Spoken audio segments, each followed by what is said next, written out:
आवाज येतोय का? जरा सगळे फोटोग्राफरनी बसून घ्या.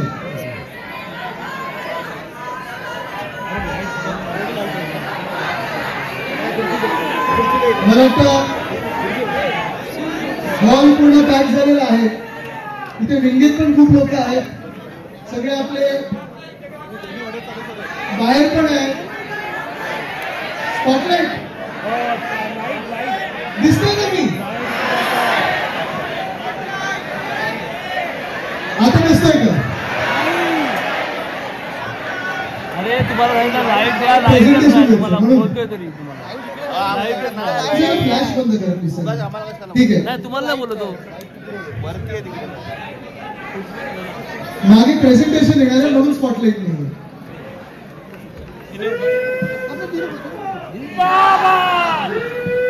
फ्लॅश आज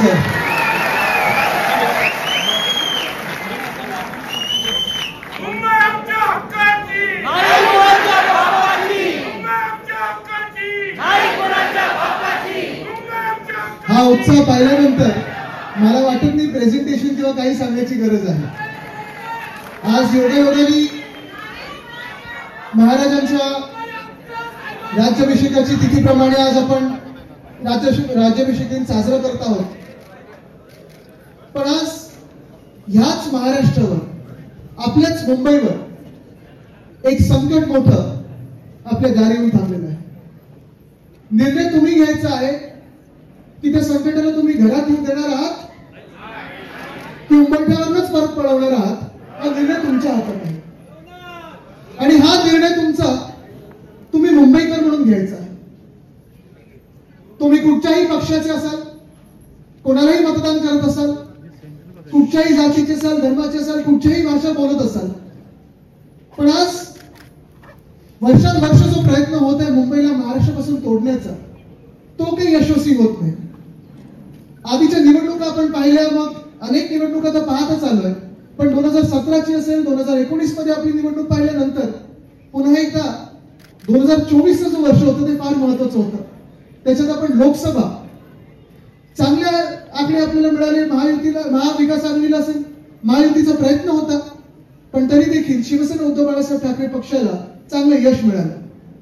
त्याचसोबत नंतर 2 आमदारकीच्या निवडणुका आल्या, MLCच्या बॅलेट पेपरवर झाल्या, त्या देखील आपण जिंकलो. सेनेटची निवडणूक जिंकलो आणि त्यानंतर आपण पाहिलं असेल काल परवाकडेच राहुल गांधींनी जो लेख लिहिलेला आहे, निवडणूक आयोगाने जे सेटिंग केलं, फिक्सिंग केलं, ते सगळी मॅच फिक्सिंग करून देखील मुंबईने आपल्याला 10 आमदार आपले निवडून दिले.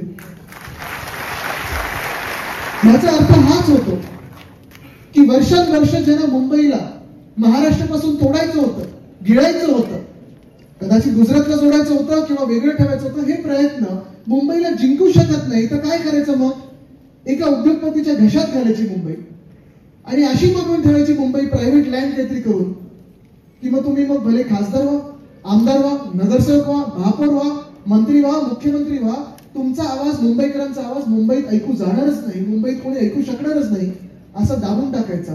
आणि हे संकट आज जे मी मागे लिहिलेलं ना, लढा आपल्या मुंबईचा, ह्या लढ्यात तुम्ही सहभागी होणार की नाही होणार हे तुम्हाला आज ठरवायचं. तुम्हाला ठीक आहे, आपण शिवसेना उद्धव बाळासाहेब ठाकरे पक्ष म्हणून आंदोलन करायची, हात मारायची वेळ येतच नाही, कारण आपली आंदोलन ही ज्वलंत असतात. आंदोलन आपण करत आलेलो आहे. गेले 2 वर्ष आपण सातत्याने जे विषय घेतलेले आहेत, मग तो रस्त्यांचा घोटाळा असेल, रस्त्यांचा घोटाळा मी 2 वर्ष सतत मांडत आलेलो आहे की जवळपास 6080 कोटीचा घोटाळा. त्यावेळी देखील मी प्रधानमंत्री महोदयांना विनंती केली होती. मला आठवतो तो दिवस, जानेवारीतला दिवस होता, तेव्हा मी पत्रकार परिषद घेतली होती आणि सांगितलं होतं, प्रधानमंत्री महोदय तुम्ही कृपा करून ह्या रस्त्यांच्या भूमिपूजनासाठी येऊ नका, तुमची याच्यात बदनामी होईल. पण आले ते, भूमिपूजन केलं 18 जानेवारीच्या तारखेला आणि त्यानंतर आपण पाहतोय गेले 2 वर्ष संपूर्ण मुंबई, पहिल्या वर्षी तर कामच सुरू झाली नव्हती आणि दुसऱ्या वर्षी आता म्हणजे हे मागची 2 वर्ष आपण पाहतोय संपूर्ण मुंबई, प्रत्येक गल्ली ती खोदून ठेवली ना. काही परिसर तर असे झालेत आपल्या उपनगरामध्ये की गाडी आणि रिक्षा सोडा, आपण पण चालून जाऊ शकतो की नाही हा प्रश्न उपस्थित झालेला आहे. त्याच्यात रस्त्यांचे खड्डे तर आहेच, रस्ते चांगले होते ते खोदून ठेवलेले आहेत, भले मोठ्या कॉन्ट्रॅक्टरना ऍडव्हान्स मोबिलायझेशनच्या नावाखाली मुंबईकरांचे पैसे दिलेले आहेत. आणि आज परिस्थिती अशी झालेली आहे की ह्याच घोटाळ्यामुळे आणि अनेक असे घोटाळे जे झाले त्यामुळे मुंबई महानगरपालिकेत, जी मुंबई महानगरपालिका आपण 1997 पासून जपून सगळे इथे जे नगरसेवक, माजी नगरसेवक, इच्छुक नगरसेवक असतील, होतकरू नगरसेवक असतील, भावी नगरसेवक असतील, महापौर असतील जे बसलेत, तुम्हाला सर्वांना माहिती आहे 1997 साली जेव्हा आपली सत्ता आली 600 कोटीचे डेफिसिट होतं. आपण काम करून करून कुठेही टॅक्स न वाढवता 92,000 कोटीचं सरप्लस आपण मुंबई महानगरपालिकेचं एकटीचं केलं होतं. कोणासमोर वाकायची वेळ आली नाही, कोणासमोर झुकायची वेळ आली नाही, दिल्ली समोर तर कदापि नाही. पण आज या एशनची सरकारने असेल, या भाजपच्या घोटाळेबाज सरकारने असेल, ह्याच 92,000 कोटीला 1.5 नाही, 2 नाही तर 2.5 लाख कोटीचं परत एकदा डेफिसिट कमिटेड लायबिलिटी मध्ये दिलं. हे पैसे कोणाचे होते? तुमचे, आमच्या सर्वांचे, मुंबईकरांचे होते. पण वापरले कोणासाठी? त्यांच्या लाडक्या कॉन्ट्रॅक्टर्ससाठी वापरले. आज आपण पाहतोय ह्याच घोटाळ्यांमुळे, रस्त्याचा घोटाळा असेल, ही सगळी जी घोटाळेबाज कामं हे करून ठेवलेली आहेत, मिंदेंनी करून ठेवलेली आहेत, त्याच भ्रष्टनाथ मिंदेंमुळे, आणि होय मी भ्रष्टनाथ मिंदेच बोलणार कारण ते भ्रष्ट आहेच, त्याच्यामुळे तो पळायला लागला होता त्यांना गुवाहाटीला. पण ह्याच भ्रष्टनाथ मिंदेंमुळे आज आपण पाहतोय बीएसटीचे काय हाल झाले. दरवाढ झाली की नाही झाली? आपल्या वेळी बीएसटी 5 किलोमीटर किती रुपयात जायचो आपण? 10 किलोमीटर किती रुपयात जायचो आपण? 15 किलोमीटर किती रुपयात जायचो? आणि कुठूनही कुठे जर 15 किलोमीटरच्या पुढे असेल तर 20 रुपयात आपण जाऊ शकत होतो. आता भाडेवाढ झाल्यानंतर किती झाले? दुप्पट. आणि बसेस वाढल्यात का? वेळेवर पगार मिळतात का? बीएमसी कर्मचाऱ्यांना पगार मिळतात का? नाही मिळत. मग ह्या मुंबईचे कोणी करून ठेवले? सगळं काही जे चांगलं चाललं होतं ते लुटायचं आणि हे लुटायचं म्हणजे नुसतं मुंबईची तिजोरी खाली करायची नाही ना. मुंबई आपली, जी आपल्या मराठी माणसांची, तुमची आमची सर्वांची मुंबई आहे, ही देखील त्यांना आपल्या हातातून खेचून घ्यायची. इथे मी 4-5 स्लाइडचं प्रेझेंटेशन आणले कारण जेव्हा आपण धारावी बद्दल बोलतो तेव्हा ठीक आहे, आपण अदानीच्या घशात घालायची नाही. कशासाठी? कोणासाठी आपण लढत आहोत? का म्हणून आपण लढत आहोत? कदाचित उद्या हे आंदोलन पेटल्यानंतर तुमच्या आमच्या सगळ्यांवर केसेस येतील, आपल्याला रस्त्यावर उतरायला लागेल, यांचे जे जेसीबी येतील, बुलडोझर येतील, खेचून काढायला लागेल आपल्याला. पण हे करत असताना तुम्हाला स्वतःला पटलं पाहिजे की तुम्ही आंदोलन कोणासाठी करताय, कशासाठी करताय. मी हे जसं मी 2 वर्षाच्या रस्त्याच्या घोटाळ्याचं सांगितलं, आणि मला प्रत्येक पाऊल जे आपण पुढे टाकतोय कुठे ना कुठेतरी वरतून देव बघत आहे, शिवराय बघत आहेत, माझे आजोबा बघत आहेत आणि आपल्याला यशस्वी ठरवत आहेत. कारण तसंच मागच्या वर्षी ऑक्टोबरमध्ये 3 ऑक्टोबरला मी पत्रकार परिषद घेतली होती आणि गायमुख ते ठाणा ते बोरिवली जे टनल होतं आणि उन्नत मार्ग जो होता त्याच्याबद्दल मी पत्रकार परिषद घेतली होती की हा घोटाळा आहे. 15 दिवसापूर्वी सुप्रीम कोर्टाने पण सांगितलं की हा घोटाळा आहे, टेंडर रद्द करा, नाहीतर आम्हाला तुम्हाला आत टाकायला लागेल. म्हणजे मी रस्त्यांबद्दल बोलत होतो, मी पाण्याच्या प्रश्नाबद्दल बोलत होतो, मी स्ट्रीट फर्निचर बद्दल जे सांगितलं होतं, मी ह्या ठाणे बोरिवली बद्दल जे सांगितलं होतं, आणि आज जे धारावी बद्दल सांगत आहे, मी असेल की उद्धव साहेब असेल किंवा वेगळे पोटतिडकीने सांगत आहोत, पण ही मुंबई आपली आहे आणि आपलीच राहायला पाहिजे. कोणी उद्योगपतींनी वर्षानुवर्ष इथे उद्योगपती आलेले आहेत, उद्योगपत्यांनी मुंबईला आपलं घर समजलेलं आहे. जगात अनेक लोक श्रीमंत झालेले आहेत आणि श्रीमंत होण्यात काही गैर नाही, झालेच पाहिजे. मुंबईकर जर कोण श्रीमंत होत असेल तर आपल्याला आनंद आणि अभिमानच असला पाहिजे. पण ही श्रीमंती माझ्या मुंबईला लुटून तुम्ही श्रीमंत होऊ शकणार नाही, हे देखील आपण ठरवलं पाहिजे. जर तुम्हाला राहायचं असेल या मुंबईमध्ये धंदा करायचा असेल तर मुंबईकर म्हणून राहा, मुंबईचा आदर करा, मुंबादेवीचा आदर करा, आणि तरच तुम्ही इथे व्यवसाय करू शकाल. आज जो धारावीचा प्रकल्प आपल्या डोळ्यासमोर आपण पाहत आहोत, मला वाटतं धारावी हा प्रकल्प किती लोकांनी आपण ऐकले? धारावी बद्दल सगळ्यांनी ऐकलं ना? काय वाटतं आपल्याला धारावी बद्दल? पुनर्विकास झाला पाहिजे की नाही झाला पाहिजे? झालं पाहिजे ना. धारावीकरांना त्यांची घरं मिळाली पाहिजे की नाही मिळाली पाहिजे? जे वर्षानुवर्ष तिथे कुंभारवाडा असेल, तिथे चर्मउद्योग असेल, तिथे अनेक वेगळे आपला कोळीवाडा आहे, तिथे त्यांना त्यांची हक्काची घरं मिळाली पाहिजे की नाही मिळाली पाहिजे? मिळाली पाहिजे. आणि म्हणून हा धारावीचा जो पुनर्विकासाचा प्रकल्प आहे, हा प्रकल्प आपल्या वेळी देखील आपण याला चालना देत होतो.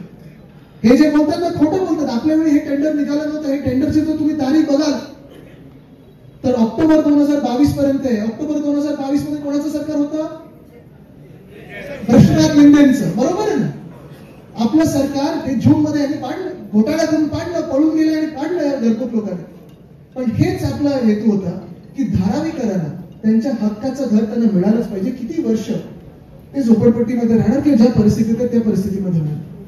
आपण पाहतो माझ्या आजोबांनी जेव्हा एसआरची योजना आणली, वंदनीय हिंदू सम्राट बाळासाहेब ठाकरेंनी एसआरची योजना आणली, तेव्हा हेच होतं की प्रत्येक मुंबईकरांना जो मेहनत करतो या मुंबईमध्ये, छोटी मोठी कामं करतो पण मोठी स्वप्न बघतो आणि ज्याच्यामुळे मुंबई चालते, त्यांना त्यांचं हक्काचं घर मिळालं पाहिजे. आपण पाहत आलेलो आहे की वर्षानुवर्ष आता ही घरं कुठे ना कुठेतरी लोकांना मिळायला लागलेली आहेत. या स्कीम होत असतात एसआरची. पण धारावी पत्र एवढं एक वलय निर्माण करून ठेवलं होतं. आणि आपल्या वेळी देखील हाच एक विषय होता की रेल्वेची जागा धारावीकरांना मिळणार की नाही मिळणार, आणि आपण तो प्रयत्न करत होतो. जर तुम्हाला सांगायचं झालं तर मूळ धारावी आहे जिथे झोपडपट्टी असेल किंवा साधारणपणे स्लम एरिया आपण ज्याला बोलतो, स्लम सोसायटी बोलतो, ते 300 एकर मध्ये होते. बाजूचे जे आता अधिक त्यांना दिलेले आहेत ते 240 एकर दिलेत. म्हणजे झाले किती? 540 एकर, जवळपास 540 ते 550 एकर हे धारावी प्रकल्पासाठी आपण देव करत होतो. आता तुम्ही तसं पाहायला गेलं, कुठचाही विकासक असेल त्याला 540 एकर जर मिळत असेल म्हणजे 240 250 एकर अधिकचे मिळत असतील तर ट्रान्झिट असेल, पीएपी असेल, पीटीसी असेल, नवीन घरं असतील, रिहाची घरं असतील, खूप झाली ना, तिथे बांधू शकतात ना. पण यांचे मनसुबे फार वेगळे आहेत. पुढच्या स्लाइडवर जाऊया. ह्यांचा मनसुबा फार वेगळा आहे. यांच्या जे मनात आहे ना, हा धारावीचा पुनर्विकास नाहीये. मालकाचा विकास म्हणजे कोणाचे मालक? कोणाचे मालक? हे मनात आपलं एकदम स्पष्ट आहे ना. भाजपचे जे मालक आहेत कोण? अदानी. त्यांना त्यांचा स्वतःचा विकास करून घ्यायचा. आता तुम्ही बघा, ह्याच्यात गंमत अशी केली त्यांनी, परवाकडे जो मास्टर प्लॅन मंजूर केला मुख्यमंत्री महोदयाने, मी साधा प्रश्न विचारला की मुख्यमंत्री महोदय, तुम्ही जो मास्टर प्लॅन मंजूर केलेला आहे त्या मास्टर प्लॅन मध्ये मंजूर करत असताना त्या खोलीमध्ये मुंबई प्रेमी कोण होतं का? धारावीतलं कोणी होतं का? मुलुंडमधलं कोणी होतं का? विक्रोळीतलं कोणी होतं का? कुर्ल्यामधलं कोणी होतं का? कोणीच नव्हतं. मग तुम्ही मंजूर कोणासाठी केलं? तुमच्या स्वतःच्या पक्षाच्या मालकासाठी केलं. कारण ह्याच्यात अटी अशा टाकलेल्या आहेत की जर तुम्ही धारावीमध्ये 2000 पर्यंत राहत असाल तर तुम्हाला धारावीतच घर मिळणार. आता एसआरची कट ऑफ डेट काय? 11 की 15 काय? आणि इथे सुनील संधीजी आले आहेत, सचिन भाऊ आलेले आहेत. मला तुम्ही सांगा, आपण बीडीडीची जेव्हा घरं देत होतो 160 स्क्वेअर फुटापासून 500 स्क्वेअर फुटाची घरं बीडीडी वरळीमध्ये दिली, नामजोशीमध्ये दिली, वडाळ्यामध्ये दिली. शिवडीचं तुमचं बाकी आहे तिथे. आता कुठे शिवडीचे वेगळे लोक इथे अजय चौधरी जे आले ते बीपीटी कडे. पण आपण कट ऑफ डेट काय ठेवली होती? जे आतापर्यंत राहतात त्यांना आतापर्यंत सगळ्यांना आपण घरं देणार आहेत. म्हणजे 15,000 तिकडच्या लोकांना आपण घरं देणार आहोत. जे 3 पिढ्या पोलिसांमध्ये ज्यांनी काम केले, पोलीस म्हणून राहिले, जे तिथे राहिले बीडीडी मध्ये, त्यांना आपण तिथेच मोफत घरं देत आहोत. पोलिसांमधलं अर्थात कन्स्ट्रक्शन कॉस्ट घेऊन बाकीच्या मोफत.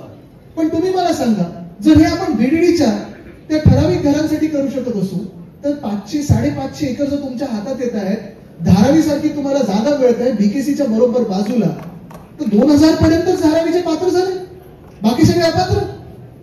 हे योग्य आहे? तुम्हाला मान्य आहे?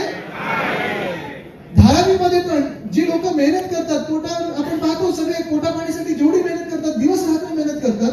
मी स्वतः कोविडच्या वेळी पाहिलेले ते कोण कोण राहतात, कोण कोण तिथे कामं करतात, कशी कामं करतात. ह्या लोकांनी अनेक व्यवसाय इथे मोठे करण्याचा प्रयत्न केलेला आहे. प्रत्येकाला त्यांचं एक मदत मिळते. आणि ह्या लोकांना तुम्ही ठरवताय की 25 वर्षापूर्वीपर्यंत जे राहायचे तेच आता एलिजिबल होणार, बाकी सगळ्यांना हे लोक बाहेर काढणार. म्हणजे तुम्ही विचार करा, किती लाख धारावीकर, किती लाख मूळ मुंबईकर हे त्यांच्या घराच्या बाहेर कोणासाठी काढणार? अदानीसाठी. हा अधिकार दिला कोणी त्यांना? हा विचार करण्याची आता वेळ आलेली आहे. मग त्यांनी काय ठरवलं? 2011 पर्यंत जे लोक आहेत त्यांना बाहेर जे अदानी ट्रान्झिट पार्टनर, म्हणजे कुठे मुलुंडमध्ये, घाटकोपरमध्ये, देवळामध्ये, कुर्ल्यामध्ये, आजच तर देवळा डम्पिंग ग्राउंड आलेला. काय सांगितलं सुप्रीम कोर्टाने? टॉक्सिसिटी केवढी आहे त्याची? तिप्पट आहे. म्हणजे इथे तुम्ही एक उदाहरण पहा, घोराईचं जे डम्पिंग ग्राउंड होतं, किशोरीताई तुम्ही इथे बसल्यात, महापौर दोघी राहिलेल्या आहेत. गोराईमध्ये जे डम्पिंग ग्राउंड होतं एशियाचं सगळ्यात मोठं होतं. त्याला आपलं सरकार असताना आपण वरती कव्हर केलं छान आणि मोठं गार्डन बनवलं, ग्राउंड बनवलं, लोकांसाठी आपण केलं होतं. पण इथे देवनारसाठी ते काय करणार आहे? डम्पिंग ग्राउंडवर धारावीच्या लोकांना आणून बसवणार आहे, त्यांना घरं देणार. मान्य माणूस की कुठेतरी ठेवणार की नाही तुम्ही? पण हे सगळं होत असताना आता बघूया ह्यांचा पुनर्विकास. जे बोलतात ना की आम्ही 2000 पर्यंत धारावीमध्ये घर देऊ, 2011 पर्यंत अदानीचे बनवेल तिथे बाजूला म्हणजे तुमच्या वेगळ्या वेगळ्या एरियाज मध्ये घर देऊ, आणि त्याच्याही पुढे 2011 नंतरचे जे लोक आहेत त्यांना कुठे बाहेर पाठवतील हे माहिती नाही, कुठे बसवतील माहिती नाही. म्हणजे एका धारावीचे आता हे 20-30 धारावी मुंबईत करायला निघाले. ज्यांना तिकडच्या तिकडे घरं दिली पाहिजेत त्यांना हे घराबाहेर काढणार. दाखवा व्हिडिओ. सॉल्ट पाईपलाईन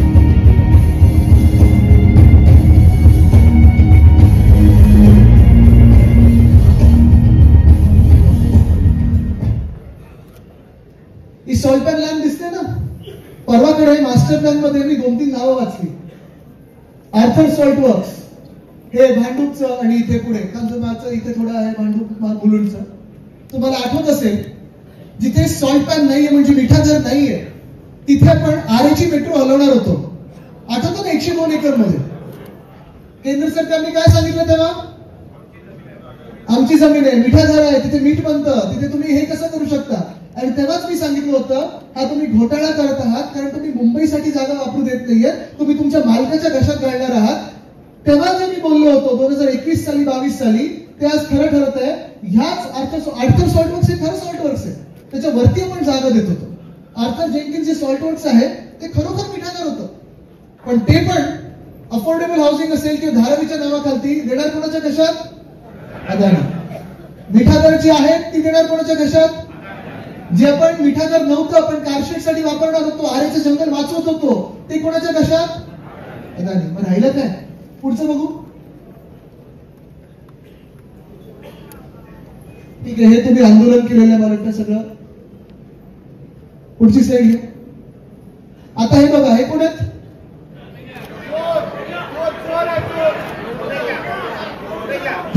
खोटं बोलणार. हे काय खोटं बोललेले बघा जरा निवडणुकीच्या आधी. हे दिलं त्याला ते दिलं, म्हणून देऊन टाकली. 1 स्क्वेअर फूट जमीन म्हणूनची कोणाला देण्यात आलेली नाही अध्यक्ष महोदय.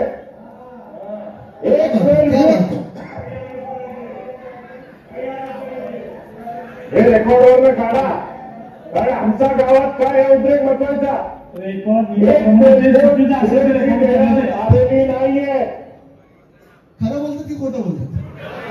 माणसं नाव खोटेचं ठेवायचं की खोटेचं ठेवायचं?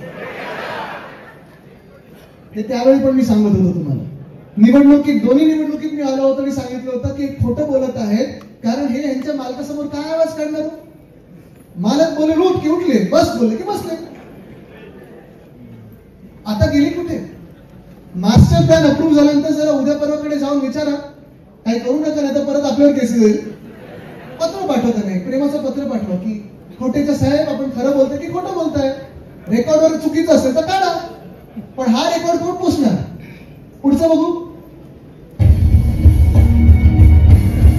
ही कुर्लाची मदर डेअरीचा प्लॉट 21 एकर.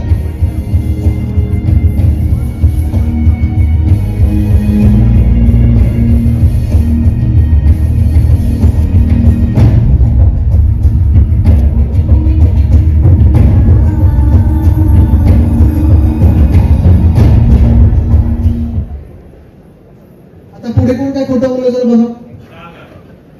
हे आपण आंदोलन केलेलं. हे सगळे तिकडचे स्थानिक लोक आहेत, ती स्थानिक एनजीओ देखील आहे, मला माहित नाही तिथे काय करणार ते कोणाच्या घशात टाकणार आहेत. आणि ह्यांचे जे मालक आहेत भ्रष्टनाथ ते बोलू शकणार काय? बघा हे काय बोलतात ते.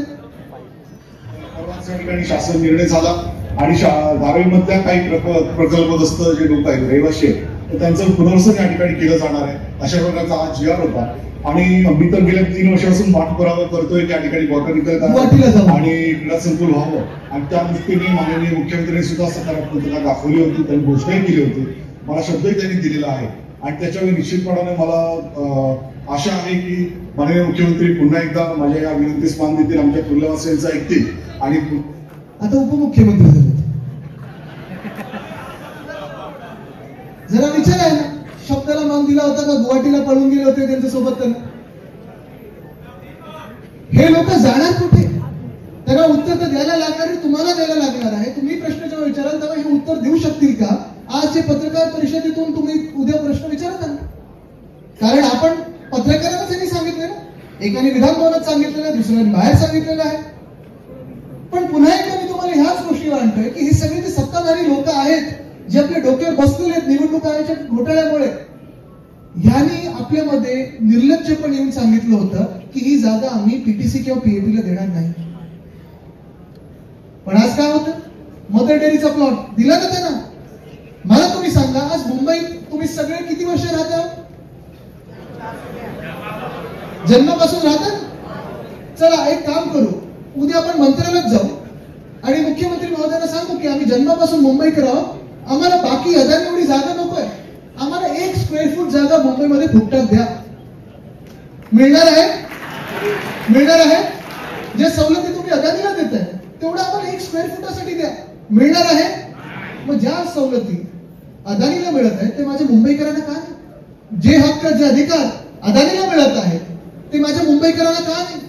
जे काही फुकटात सगळं मिळत आहे ते माझ्या मुंबईकरांना काय नाही? मुंबईकरांवर कर. म्हणजे एका बाजूला आपण पाहतो उद्धव साहेब मुख्यमंत्री असताना प्रॉपर्टी टॅक्स मालमत्ता कर हा 500 स्क्वेअर फुटांच्या घरापर्यंत आपण रद्द केलेला होता. ते करून दाखवलं आपण काम. ह्याला बोलतात मुंबईवर प्रेम. आणि दुसऱ्या बाजूला भाजप आल्या प्रॉपर्टी टॅक्स वाढवला ना. कोणी वाढवला? भाजप. बीएससी ची भाडेवाढ केली ना. कोणी केलं? पण फुकटात कोणाला मिळत आहे? अदानी. पुढचं काय आहे? Aksa beach, Deonar dumping ground. हे असं आहेत का? ह्या डम्पिंग ग्राउंड साठी देखील हा सगळा जो कचरा आहे हा लेगेसी वेस्ट बोलतात त्याला. वर्षानुवर्षाचा कचरा आहे. जसं गोराईमध्ये आपण केलं होतं. खरं तर ह्याच्यावर हे सगळं ट्रीटमेंट करून याची मोकळी जागा केली पाहिजे, ओपन स्पेस केली पाहिजे, जंगलासारखं केलं पाहिजे, अर्बन फॉरेस्ट केलं पाहिजे. माहीम नेचर पार्क ज्याला आपण सलीम अली बर्ड पार्क हे नाव दिलं होतं खूप वर्षापूर्वी, तसंच या जागेचं पण झालं पाहिजे. पण इथे ही ट्रीटमेंट न करता ह्याच्यावर देखील धारावीतून आणून लोकांना घर देणार आहे. माणुसकी गेली कुठे? आज प्रश्न हा पडतो की ह्याच्यासाठी देखील ही जागा, माझ्याकडे पत्र देखील आहे. जेव्हा अदानी समूह, अदानी म्हणजे मी एका व्यक्तीबद्दल बोलत नाही, जेव्हा मी अदानी बोलतो पूर्ण त्यांचा ग्रुप बद्दल बोलतो. कारण वैयक्तिक भांडण कोणावरही नाहीये. पण मुंबईवर आलात तुम्ही तर आम्ही लढणार आणि लढणारे जिंकणार. पण ह्या जागेसाठी जेव्हा अदानींनी मागणी केली होती, मुंबई महानगरपालिकेने स्पष्टपणे लिहिलं होतं की ही जागा आम्हाला गरजेची आहे. सॉलिड वेस्ट मॅनेजमेंट म्हणजे कचरा सगळे आपण विलगीकरण जे करतो ते डम्पिंगसाठी गरजेची आहे. अजून ट्रीटमेंट बाकी आहे. आम्ही ही जागा देऊ शकत नाही.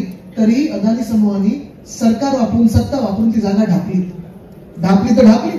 त्यानंतर आता परत त्यांनी सांगितलेलं आहे की नाही, आता जागा ही स्वच्छ करून पाहिजे. ही जागा स्वच्छ करून कोण देणार? मुंबई महानगरपालिका. किती खर्च येणार? 3000 कोटी. पैसे भरणार कोण? मुंबईकर. म्हणजे कर. आता जो ज्याला मी विरोध केला होता, कचरा कर, वेस्ट मॅनेजमेंट युजर फी, ते मागचं जरा आवाज, वेस्ट मॅनेजमेंट फी म्हणजे तुमचा कचरा उचलायला देखील. मला तुम्ही सांगा किशोरीताई, वर्षानुवर्ष ते तुम्ही देखील महापौर आले, कधीही तुम्ही महापौर म्हणून मुंबईकरांवर कचरा कर लावला होता का? इथे माझी नगरसेवक किती जर हात वरती करा बघा केवढे. आता तुम्ही मला सांगा, तुम्ही अनेक वर्ष, मी आता अजून पुढची बाजू यायची आपली, ती फार मोठी असेल.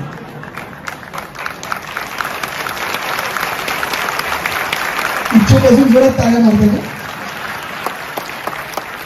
उद्धव साहेब नाही बघताय, मला माहित नाही, त्याच्यात मी पडत नाही.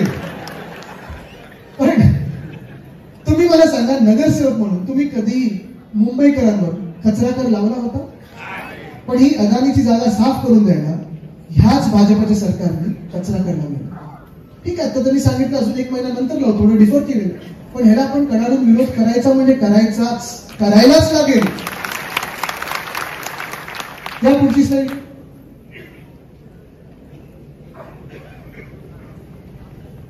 ह्याचं उत्तर मला तुमच्याकडून पाहिजे.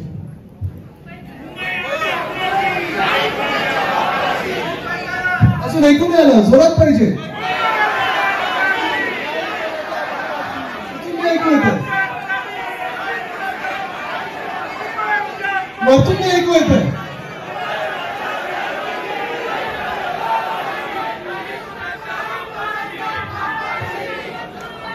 याच्यावर मी काही बोलणं गरजेचं आहे का? घ्या पुढची स्लाईड.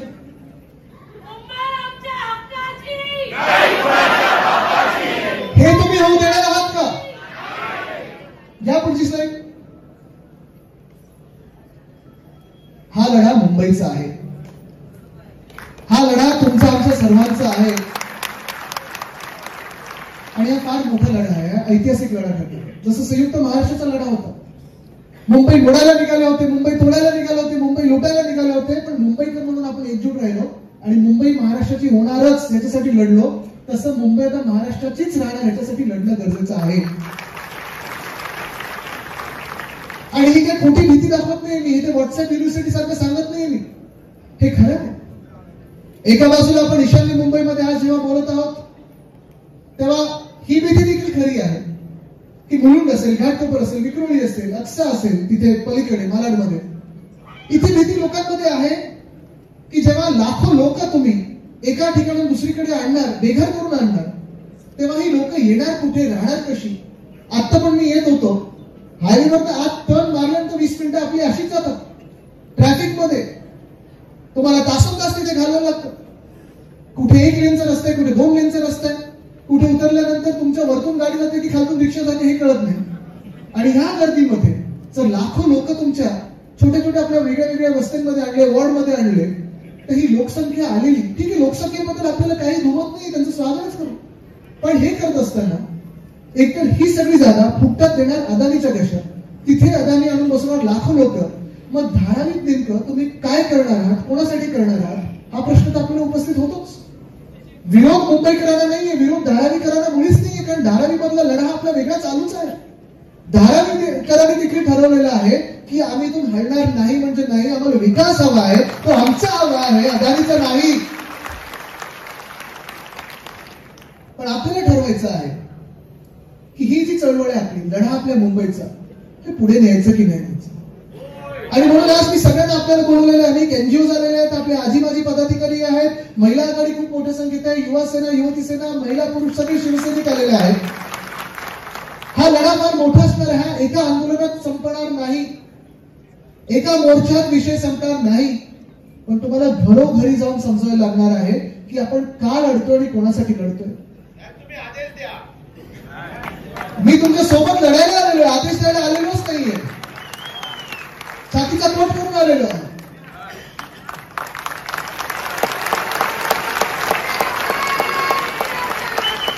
हा लढा आपल्याला लढायलाच लागणार, तो आपल्या मुंबईसाठी लढायला लागणार, आपल्या महाराष्ट्रासाठी लढायला लागणार. 2 बाजू आहेत ह्या नाण्याची. हे नाणं जे भाजपला चोरायचं आहे, हे नाणं जे अदानीला चोरायचं आहे, त्याला दोन्ही बाजू आहेत. एका बाजूला धारावीची बाजू आहे, दुसऱ्या बाजूला ईशान्य मुंबई आणि इतर मुंबईची बाजू आहे. आता जसं आपण चिंता व्यक्त केली की लाखो लोक जे येतील ते राहणार कुठे, कसे, रस्ता पुरेसा पडणार का, फुटपाथ पुरेसा पडणार का, विजेचं काय, पाण्याचं काय, पाण्याचे प्रश्न आहेतच ना. या एप्रिल मे मध्ये तुमच्याकडे टँकर तर येतच असतील. मग अपुरी व्यवस्थेमध्ये तुम्ही लाखो लोकांना जेव्हा आणणार तेव्हा राहणार कुठे? मदर डेअरीचा प्लॉट चांगला हिरवागार पार्क होऊ शकतं, तिथे बिल्डिंग बांधणार, अदानीकडे तुम्ही फुकटात देणार. उद्या अदानी हे सगळं सोडून पळाले तर काय होणार? बँका जप्त करणार याचा ना, कारण भाजपचा एक इतिहास राहिला, त्यांच्या जवळचे जे सगळे आहेत, बरोबर आहे. परवा पॉडकास्ट बघितलं असेल. मग तुम्ही बघायला पाहिजे दुसरी बाजू काय की धारावीची. धारावीची बाजू देखील तेवढीच गंभीर आहे आणि धारावीकरांसाठी देखील तुम्हाला लढायला लागणार. धारावीसाठी आपण जे स्वप्न पाहत होतो ते सोपं होतं. धारावीमध्ये कोळीवाडा आहे, तुम्ही मला सांगा या कोळीवाड्याला तुम्ही उंच इमारतीत बसवू शकाल का? जो कुंभारवाडा आहे, मला वाटतं 12.5 एकरचा कुंभारवाडा आहे, उंच इमारतीत बसवू शकाल का? ज्या इंडस्ट्री, मायक्रो इंडस्ट्री आहे, लेदर इंडस्ट्री आहे, त्याला तुम्ही उंच इमारतीत बसवू शकाल का? नाही. पण यांचं प्लॅनिंग बघा कसं आहे मुंबई गिळण्याचं. जिथे धारावी आहे त्याच्या बाजूला आपलं बीकेसी, तिथेच आम्ही राहतो. बीकेसी मध्ये फुकटात त्यांनी जागा दिली, ती कोणाला दिली आहे? Bullet train. त्या बुलेट ट्रेन मधून लोक बसून जाणार कुठे? म्हणजे ही ट्रेन कुणाच्या फायद्याची आहे? तुम्ही मला सांगा, इथून किती लोक तुम्ही सगळे अहमदाबादला रोज जाऊन काम करून परत येणार? कोणी जाणार? पण तिथून सगळे येतील, काम करून परत जातील, किंवा इकडचे राहणार तिकडे जाऊन काम करतील आणि परत येतील. पण मूळ गोष्ट ही आहे की ही बुलेट ट्रेन मुंबईच्या फायद्याची आहे का, महाराष्ट्राच्या हिताची आहे का? का नाही मुंबई दिल्ली केली, का नाही मुंबई नागपूर केली, का नाही मुंबई छत्रपती संभाजीनगर केली, का नाही मुंबई पुणे केली? पण हे करत असताना बरोबर बीकेसीच्या बाजूला बुलेट ट्रेन, बीकेसी मध्येच तिथे धारावी. बरं, बुलेट ट्रेनवर जेवढा खर्च होत आहे, कितीतरी हजारो कोटीचा खर्च होत आहे, ती वापरणार कोण, त्याची किंमत काय असणार या तिकिटाची माहित नाही. पण तेवढाच खर्च जर आज माझ्या मुंबईच्या लोकांवर केला असता तर आज जी घटना घडलेली आहे ती घटना घडली नसती. जेवढा तुम्ही बुलेट ट्रेनवर खर्च करत आहात, जर माझ्या बीएसटीला त्याच्यापेक्षा कितीतरी कमी टक्क्यांमध्ये तुम्ही पैसे दिले असते तरी आज मला भाडेवाढ करायची गरज लागली नसती किंवा बीएसटी कमी लावण्याची गरज लागली नसती. आज जेवढे तुम्ही बुलेट ट्रेनवर खर्च करत आहात तेच जर पैसे तुम्ही सगळे एकत्र करून धारावीकरांना दर्जेदार घरं देण्यात लावली असती ना, अदानीची गरज लागली नसती. पण बुलेट ट्रेन गुजरातसाठी तिथेच बीकेसी, तिथेच तुमचं बाजूला धारावी, आणि धारावीमध्ये देखील जे धारावी वर्षानुवर्ष धारावीकर तिथे राहत आलेले आहेत, 2000 पर्यंतच पात्र, बाकी सगळे अपात्र करून ठेवायचे. म्हणजे लाखो लोक बेघर करायचे, त्यांना पाठवायचं अक्सा बीचला, देवनारला, कांजूरमार्गमध्ये, कधी सॉल्ट पॅनवर, म्हणजे ते राहू शकत नाही तिथे पाठवायचं. माझी मागणी आणि शिवसेना उद्धव बाळासाहेब ठाकरे पक्षाची मागणी ही स्पष्ट आहे. प्रत्येक धारावीकराला एलिजिबल म्हणजे पात्र केलंच पाहिजे, नाही तर आम्ही तिथून हलू देणार नाही.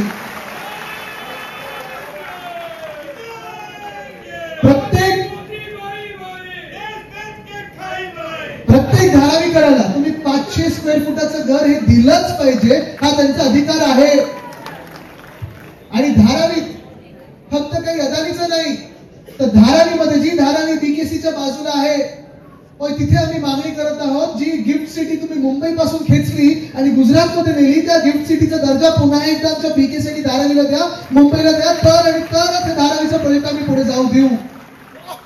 त्याच धारावीमध्ये माझ्या पोलिसवाल्यांना घरं द्या, जी रिटायर होतील त्यांना घरं द्या, बीएमसीचे कर्मचारी असतील, शासकीय कर्मचारी असतील त्यांना घरं द्या. मुंबईकरांसाठी धारावी पाहिजे, धारावीकरांसाठी धारावी पाहिजे. अदानीचा विकास ठीक आहे, जर तुम्ही धारावीच नीट करत असाल मान्य आहे, सोबत राहू. पण जर मुंबई लुटायची असेल तुम्हाला, तर फक्त लढा आपल्या मुंबईचा नाही, तुम्हाला आम्ही धडा मुंबईचा काय आहे हे शिकवण्यासाठी थांबणार नाही. ही आज शपथ आपण छत्रपती शिवरायांची घेतली पाहिजे. आणि म्हणून मी तुम्हाला आज पुन्हा एकदा विचारत आहे, हे सगळं प्रेझेंटेशन झाल्यानंतर हा लढा काही एका पक्षाचा नाहीये, हा लढा काही एका भाषेचा नाहीये, हा लढा एका धर्माचा नाही, जातीचा नाहीये, हा लढा मुंबईचा आहे. तुम्ही सोबत आहात की नाही? जे जे पक्ष सोडून जात असतील, स्वार्थासाठी असेल, पक्षासाठी असेल, पदासाठी असेल, एक त्यांना फोन करा दिवसामध्ये आणि सांगा ठीक आहे तुम्ही गेलात तर गुलामांकडे त्यांच्या, जा तिथे निश्चितपणे गुलाम बना. पण हे लक्षात ठेवा, तुम्हाला आरशासमोर उभं राहून उत्तर द्यायला लागेल आणि तुमच्या पुढच्या पिढीसमोर उत्तर द्यायला लागेल की अदानीला माझी मुंबई का विकली, काय या मराठी माणसाला तुम्ही मुंबई बाहेर काढण्याचं आज षडयंत्र करत आहात. हे जे तुम्हाला दाखवलेलं आहे मी, हे सगळं सत्य आहे, पण तुम्हाला हे पटलं आहे की नाही आज प्रश्न तुम्हाला विचारायला लागेल. तुम्हाला आमिष दाखवली जातील, तुम्हाला धमकवलं जाईल, तुम्हाला सगळं काही प्रयत्न केले जातील की ह्या लढ्यात तुम्ही उतरावं नाही. म्हणून तुम्ही ठरवायचं आहे ह्या लढ्यात, या इतिहासामध्ये तुमच्या नावाची नोंद तुम्ही करून घेणार आहात की नाही, सैनिक म्हणून करून घेणार आहात की नाही, हे तुम्ही ठरवायचं आहे. जसं मी सांगितलं, दोन्ही बाजू घेणार नाही, एक ईशान्य मुंबई आणि बाकीच्या मुंबईचं आहे की आमच्याकडे एवढी लोक आली तर बसणार कुठे. आणि दुसरा प्रश्न धारावीकरांचा आहेच की आम्ही घर सोडून जायचं तर का जायचं, यांच्या विकासासाठी. यांच्या विकासासाठी लढा फार महत्वाचा असणार आहे, मोठा असणार आहे. प्रत्येक विभाग आपलं आपलं जे आंदोलन आहे घरोघरी नेण्याचं काम करणार आहे. तुम्ही सगळे या आंदोलनात सहभागी होणार का? तुम्ही सगळे ह्या लढ्यात लढाईला तयार आहात का? जिंकायला तयार आहात का? छातीचं पोट करायला लागेल कारण तुम्हाला केसेस टाकले जातील, सगळं काही होईल, पण मागे हटायचं नाही. पाऊल टाकलं तर त्यांच्या छाताडाच टाकण्यासाठी पुढे यायचं, ह्याची तयारी आहे का? आज जसं मी सांगितलं तिथीप्रमाणे शिवराज्याभिषेक दिन आहे. ते स्वराज्य जर आपल्याला गमवायचं नसेल तर तुम्हाला ही लढाई लढावीच लागेल. या लढाईसाठी तयार आहात का? तयार असाल तर दोन्ही हात वरती करून ताकद दाखवा. ताकद आहे, हिंमत आहे, जिगर आहे. ताकद, हिंमत, जिगर एक करून जिंकायला तयार आहात का?